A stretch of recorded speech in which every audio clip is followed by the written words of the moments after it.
Oke, selanjutnya adalah pengisian untuk unit usaha rumah ibadah, atau di sini contohnya adalah masjid. Di sini hanya ada satu modul untuk mengisi transaksinya, di mana di sini tadi dari transaksi penerimaan dan pengeluaran. Jadi modelnya udah buku kas saja, masuk keluar ya. Dari sini pertama kita adalah mengisikan tanggal. Perhatikan bahwa pada saat mengisi tanggal di sini, misal 5 Januari, perhatikan ya, ini perhatikan yang saya tunjuk di sini.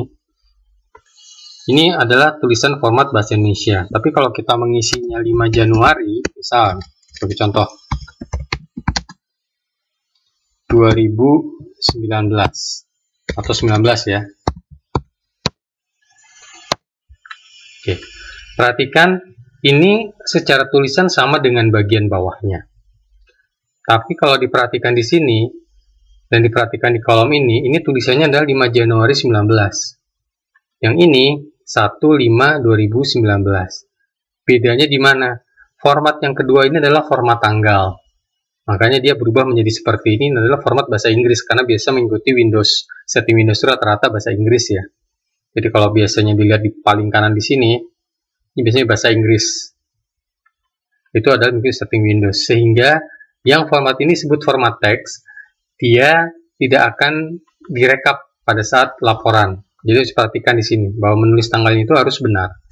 Sehingga kita harus menulisnya bagaimana kalau 5 Januari 19 cukup menulis format bahasa Inggris. Sebagai contoh bisa ditulis 5 Jan 19. Dia akan berubah sendiri secara otomatis. Atau 5 Januari 19. Ya. Berubah otomatis. Kalau kita lihat di sini, ya ini sudah format bahasa Inggris. Oke, setelah itu kita bisa mengisikan transaksinya. Jadi misalnya kalau transaksi ini bebas ya. Ini sebagai contoh nih, karena untuk masjid di sini misalnya ada donatur 1 memberikan sumbangan. Nilainya 100.000, diisikan di kolom penerimaan. Setelah itu bisa dipilih rekeningnya. Ya, ada 8 rekening tadi ya. Kalau sifatnya cash hanya tinggal bisa dipilih cash. Kalau misalnya ini piutang, diisikan piutang ya. Cuma biasanya rata-rata sih masjid cash ya. Jarang yang sifatnya piutang, karena kalaupun terima cek biasanya diuangkan dulu baru uangnya dimasukkan. Atau misalnya terima format uang tidak dalam format rupiah, ya ditukarkan dulu ke money changer, kemudian ada rupiahnya baru rupiah dimasukkan. Setelah rekening kas di sini bisa diisikan kategori laporannya di sini, apakah ini pendapatnya dari mana saja.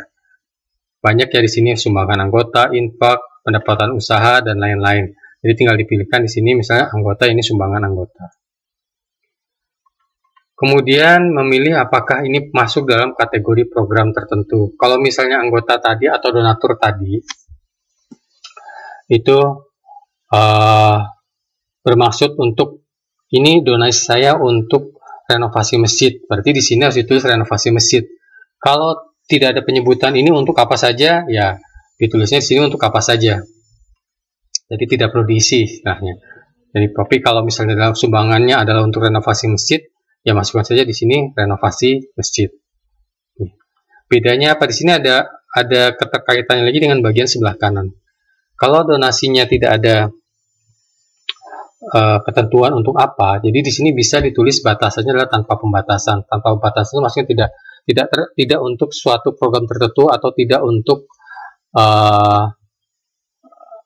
keperluan tertentu, bisa diisi tanpa pembatasan. Tapi kalau renovasi masjid ini berarti kategorinya sudah masuk pembatasan, karena sudah dibatasi bahwa ini adalah untuk renovasi masjid, tidak untuk keperluan yang lain.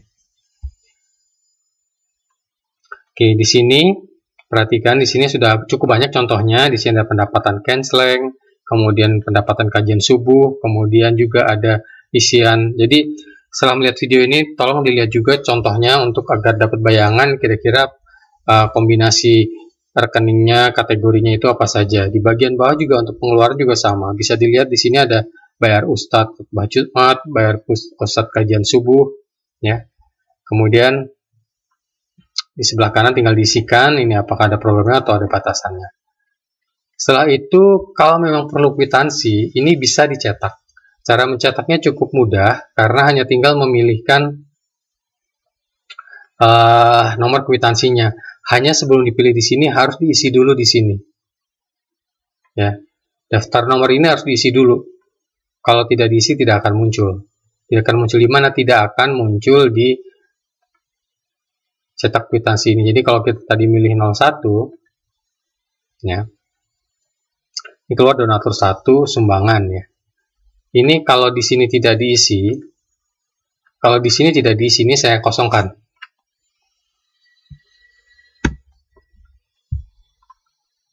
Nah, kemudian kalau kita kembali ke pengeluaran tadi, ini kosong, ya, nggak muncul.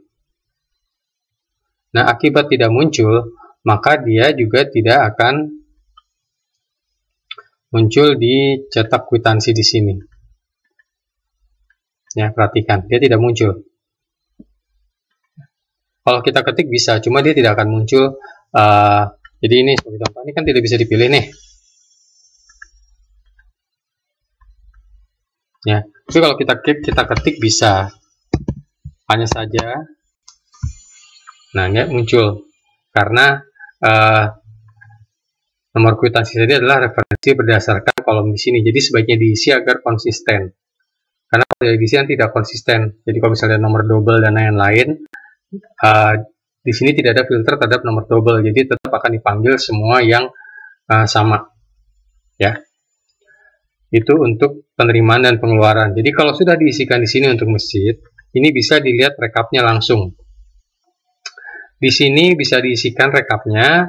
Ini misalnya tanggal awal karena biasanya untuk laporan Jumat ya.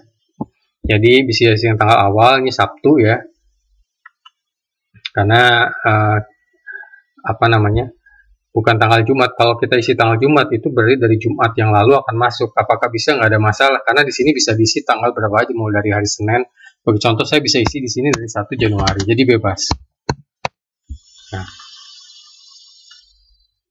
Nah, di sini akan muncul. Jadi di sini bisa dilihat misalnya kalau kita ingin lihat 1 bulan ya tinggal ketikkan saja 31 Jan 19. Ini akan muncul rekap selama 1 bulan. Total penerimaan sekian, total pengeluaran sekian. Saldo Senin sekian, saldo Kamis 31 Januari adalah sekian. Kalau kita mau buat dari Jumat, ya berarti memang kita harus isi di sini. Tadi misalnya kalau Jumatnya termasuk ya, misalnya penerimaan Jumat lalu, ya kita bisa isikan di sini 4 Januari 19 sampai tanggal akhir, misalnya kita sampai hari Kamis. Kamisnya itu 10 Januari. Oke. Jadi kita kalau ingin membuat laporan, jadi saldo sebelum Jumat lalu misalnya saldonya adalah 46 juta ya. Ini memang dibuat sesi satu hari. Karena asumsinya adalah kita melihat saldo 46 juta. Saldo ini adalah saldo sebelum, jadi maksudnya Jumat itu pukul 00, atau kalau ini maksudnya Kamis ya per hari Kamis hingga pukul 24.00, jadi sama saja. Nah, kemudian total penerimaan sekian, total pengeluaran sekian. Kategori penerimaan ini bisa dipilih ya. Jadi misalnya kita mau memilih di sini dibuat sampai ada 3. Nah, kemudian sisanya akan masuk lain-lain. Jadi di sini dipilih 3 yang dianggap paling besar lah ya. Bebas. Kemudian kategori pengeluaran juga sama, ini bisa diisi, bisa juga kosong. Jadi kalau misalnya kosong ya ini ya otomatis akan sama dengan total pengeluaran yang 3 juta ini. Kemudian juga di sini ada rekap untuk satu program. Jadi bisa dipilih programnya. Nanti akan muncul di sini anggaran, kemudian penerimaan pengeluaran, ini bisa diinformasikan ke jamaah. Ya. Oke, mungkin di sini jadi silahkan disesuaikan ya. Jadi ini bisa dibuat, saya kok nggak terlalu seret dengan ini Kamis. Ya silahkan saja tanggal awalnya di sini menjadi 5 Januari. Ya jadi ini Sabtu sehingga seluruh saldo Jumat itu masuk. Ini saldo Jumat. Ya. Jadi sehingga saldo Jumat dengan penambahannya itu sehingga saldo Kamis sebelum Jumat laporan sekarang adalah sekian. Ya. Ingat ya patokannya. Ini Sabtu pukul 00, ini Jumat sampai pukul 24.00. Oke, itu untuk yang unit usaha rumah ibadah. Dan perlu diingat karena ini adalah salah satu unit usaha, secara keseluruhan dia akan masuk ke dalam laporan. Jadi kalau kita mau lihat laporan unit usaha di sini bisa terlihat juga. Ya. Dan juga akan masuk ke laporan keuangan gabungan di sini.